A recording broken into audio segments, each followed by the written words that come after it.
Assalamualaikum dan salam sejahtera. Saya Siti Nurdiati Zaidi dalam Dunia 11 Pagi.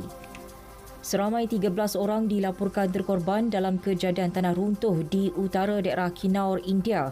Pihak berkuasa memaklumkan kejadian berlaku pada tengah hari waktu tempatan di daerah pergunungan Himachal Pradesh. Timbalan Komandan Polis Sempadan Indo-Tibet Damendra Thakur berkata pasukan penyelamat telah menemukan sebuah bas yang ditimbus tanah. Beliau turut memberitahu beberapa kenderaan dipercayai masih tertimbus dalam kejadian runtuhan di lebuh raya Rekongpiao, Shimla tersebut. Organisasi Farmaseutikal Kerajaan GPO Thailand menangguhkan pembelian 8.5 juta kit ujian antigen ATK buat sementara waktu susulan terdapat keraguan mengenai ketepatan alat tersebut. Setiausaha Tetap Kesihatan Awam Dr. Kiatipum Wong Rajit memberitahu GPO dan Pentadbiran Makanan dan Ubat-ubatan FDA akan melakukan pemeriksaan lanjut untuk memastikan kit itu boleh digunakan atau tidak. Menurut laporan, kerajaan merancang mengedarkan kit ujian itu secara percuma kepada orang ramai melalui hospital. Lebih 61% daripada 47 juta penduduk Sepanyol telah menerima vaksin sepenuhnya. Kadar vaksinasi negara itu adalah yang tertinggi dalam kalangan negara Kesatuan Eropah EU. Ini diikuti Itali dengan 57.8%, Perancis 56% dan Jerman sebanyak 55.2%. Menurut Profesor Sosiologi Universiti Autonomi Madrid, Josep Lobera, kepercayaan orang ramai terhadap sistem kesihatan memacu kepada kejayaan tersebut.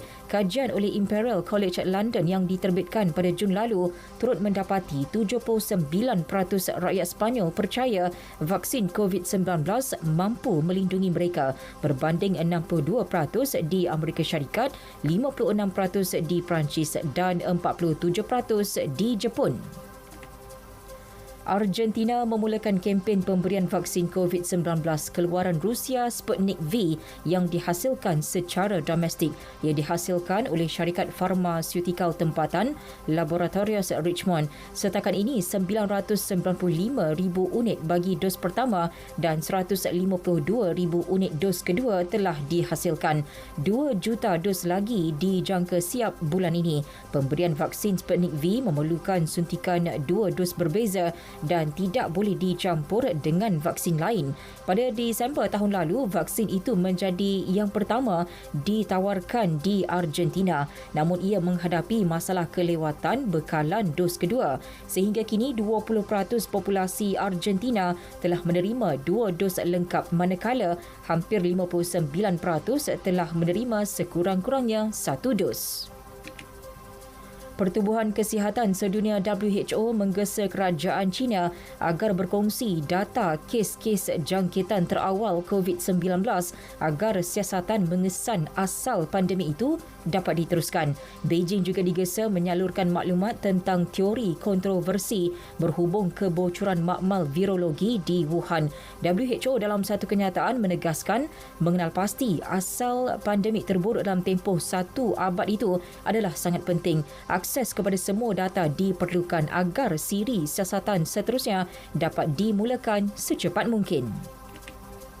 Kumpulan Taliban digesa supaya segera menghentikan rampasan kuasa bersenjata di wilayah-wilayah Afghanistan dan kembali ke meja rundingan. Ketua Dasar Luar Kesatuan Eropah Josep Borrell menegaskan Taliban akan dipinggirkan masyarakat antarabangsa jika terus menggunakan kekerasan dan tanpa pengiktirafan antarabangsa, pergolakan di Afghanistan akan berterusan. Menurut beliau, EU sendiri berhasrat meneruskan kerjasama dan sokongan yang diberi kepada rakyat Afghan.